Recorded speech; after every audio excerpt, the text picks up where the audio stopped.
मध्य प्रदेश के कई एडिशनल इसी में जोड़ सप्लीमेंट्री क्वेश्चन, इसी में जोड़ते हुए बीजेपी के तमाम दिग्गज ऐसे नेता हैं जो एक दूसरे पे निशाना आपस में लड़ रहे हैं, चाहे वो पूर्व मंत्री हो चाहे वर्तमान के मंत्री हो। सागर का मामला है, सागर से और रीवा में भी सागर से गोविंद सिंह और भूपेंद्र सिंह के बीच मनमुटाव चल रहा है, तो वहां रीवा में राजेश शुक्ला और रीति पाठक और गिरीश गौतम और प्रदीप पटेल के बीच में चला। तो क्या बीजेपी के अंदर इस समय मनमुटाव की पॉलिटिक्स चल रही है?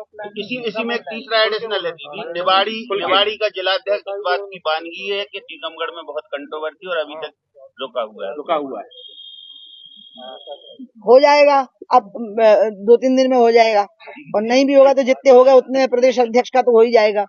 अब मैं आपको एक बात बताऊं, देखिए अब यहाँ पर कांग्रेस तो खत्म हो चुकी है, और ये जो स्टेट है मध्य प्रदेश, ये संगठन का स्टेट है। ये कुशाभाऊ ठाकरे जी और राजमाता सिंधिया जी जब जनसंघ में लाई गई कांग्रेस से, और उसके बाद से जो अनुशासन भाजपा के कार्यकर्ताओं के खून में आया है, इसलिए 2 राज्यों को बड़ा विशेष राज्य माना जाता है जो पूरी तरह से संगठन में अनुशासित होकर काम करते हैं। एक मध्य प्रदेश को माना जाता है, एक कर्नाटक को माना जाता है। तो इसलिए यहाँ पर अगर मान लो कुछ है भी तो वो दबा चपा दिए जाते हैं, और पहले कुछ दिनों बोलते रहेंगे तो शांत हो जाते हैं, या तो बयान बदल लेते हैं, या कह देते हैं कि नहीं मैं अपनी बात अकेले में ही बोलूंगा। तो इसलिए ऐसी समस्याएं बहुत आसान है, मध्य प्रदेश के लोगों की एक्सपर्टी है इसमें कि उनको कैसे शांत कर लेना, क्योंकि यहाँ संगठन की महत्ता ज्यादा है, व्यक्ति की महत्ता कम है। आप स्मरण करिए मेरी पिछली प्रेस कॉन्फ्रेंस का, मैंने आपको ये कहा था कि व्यक्तियों का महत्व समाप्त हो गया है। अब तो वो है ना, आज्ञा भई करतार की तभी चलायो पंथ, और सब सिखन को हुक्म है कि गुरु मानियो ग्रंथ। इसलिए अब तो संगठन ही नेता रहेगा और कार्यकर्ता ही नेता रहेगा।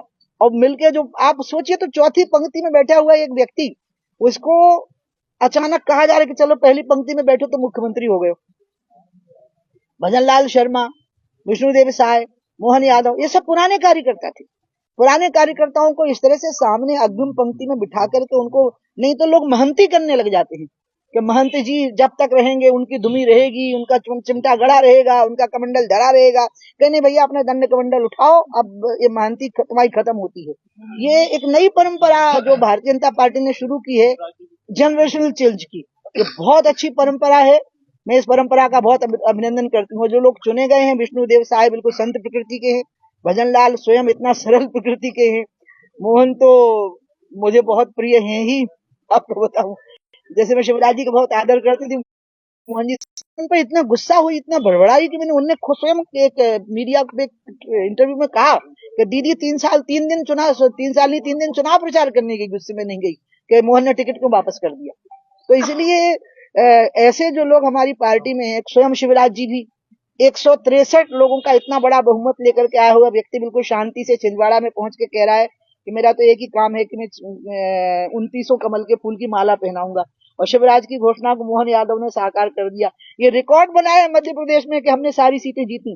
इमरजेंसी के बाद जो चुनाव हुआ था उसमें भी हम छिंदवाड़ा हार गए थे, अगर आपको याद हो तो। उस समय 40 सीटें हुआ करती थी, तो हम छिंदवाड़ा नहीं जीत पाए थे, हम हार गए थे छिंदवाड़ा। एक ही सीट जीते थे कमलनाथ जी, हम उस समय पे 39 सीटें जीते थे। ये पहली बार हुआ मोहन यादव के समय पे कि हम सारी सीटें जीत गए। लेकिन कांग्रेस के जिन लोगों के खिलाफ में चुनाव लड़ा उनको मैं बर्दाश्त नहीं कर पाऊंगा पार्टी में।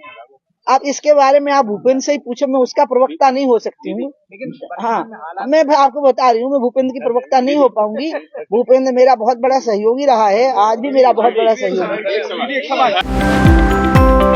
है।